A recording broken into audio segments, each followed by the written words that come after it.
Welcome to episode 2 of What Fuck That Turbo. So let's dive right into this one. T28 here, ball bearing. Let's get right into it. So looking at it right here, just off rip, customer sent it in because of this damage on the compressor wheel. Looks like it's ingested something, but turning it from the back, not much side to side play. Can't really see any, and just the regular clicky in and out like a ball bearing turbo should be. And this bearing cage looks pretty healthy. Doesn't sound noisy. Customer didn't complain of any noises while this was running on the car, so we can be pretty sure that this ball bearing cage in here is in good condition. Gonna start by cracking these loose, as always. Definitely gonna be tight, these.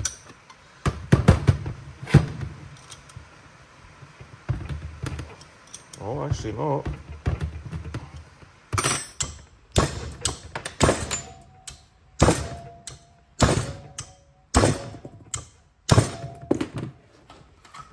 This one's probably gonna snap too.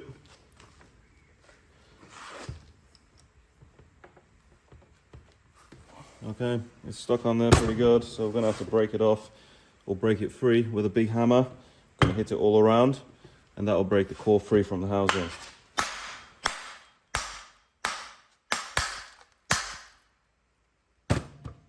That was the one. Got it free now.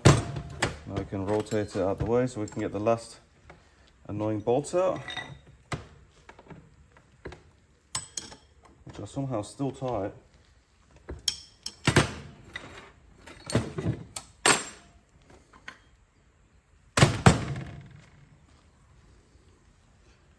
That's our turbine wheel. Looks a little oily, although I don't see any obvious damage to the blades. Yeah, it doesn't seem to be anything there. So next, compressor housing off.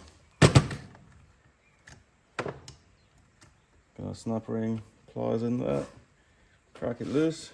One side's moved. I'm gonna pick that up and over. And there we go. You know you've done it right when your tool goes flying. And that's our snap ring. Give the compressor housing a couple taps. Not obvious scoring to the compressor housing, despite the compressor wheel damage, which is good. And here we've got the core itself. As you can see, those blades are a little chewed up, so it's not ideal. I'm gonna crack this turbo open. These, really easy, 13mm spanner fits on these, and an 8mm 12 point at the front. That was super tight.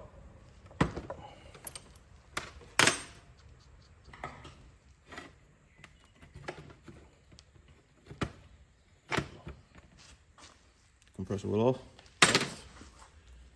Microfiber. Get our core. Put our nut back on a little bit, and we're going to tap this shaft out.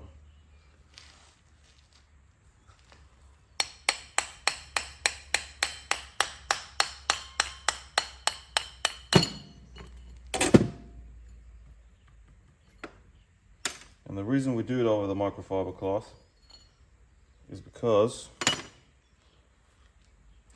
the ball bearing race will usually stay on the shaft. The shaft also looks pretty hot, so not ideal either. But yeah, the bearing race will stay on the shaft, which means all the ball bearings will want to come out. There we go, a couple of them already.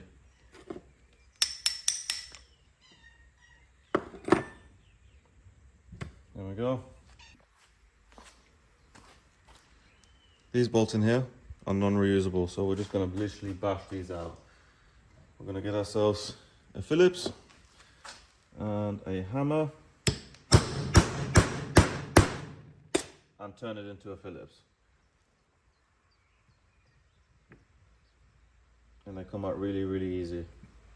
The reason I do it like this is because I've snapped so many small Allen key bits that I've now given up buying replacement Allen keys every time I want to take these apart when they get stuck in there. Want to keep downward pressure as you're undoing it, because these are Loctited, and you want to make sure you stay in your newly created Phillips head in that bolt.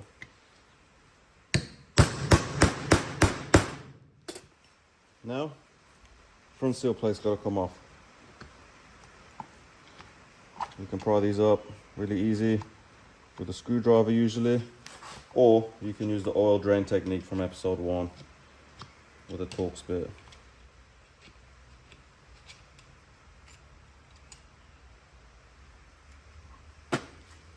That's the seal plate out.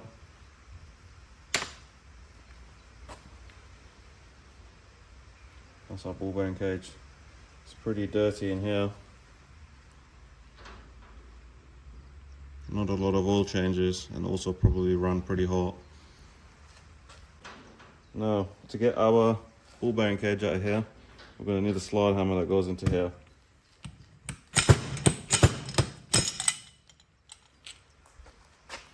Retaining pin out. Now, ball bearing cage, just pull out nice and easy. We've got our ball bearing cage.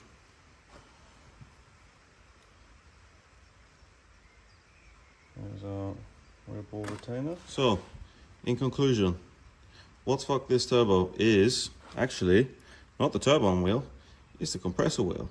This damage would have put it out of balance, which would have caused more strain on the back piston ring seal because of the imbalance, and that can often cause them to leak. Clearance, just by a feel, is not terrible, but I bet the seal's deformed, and because the shaft is vibrating as it's running, it's letting oil past.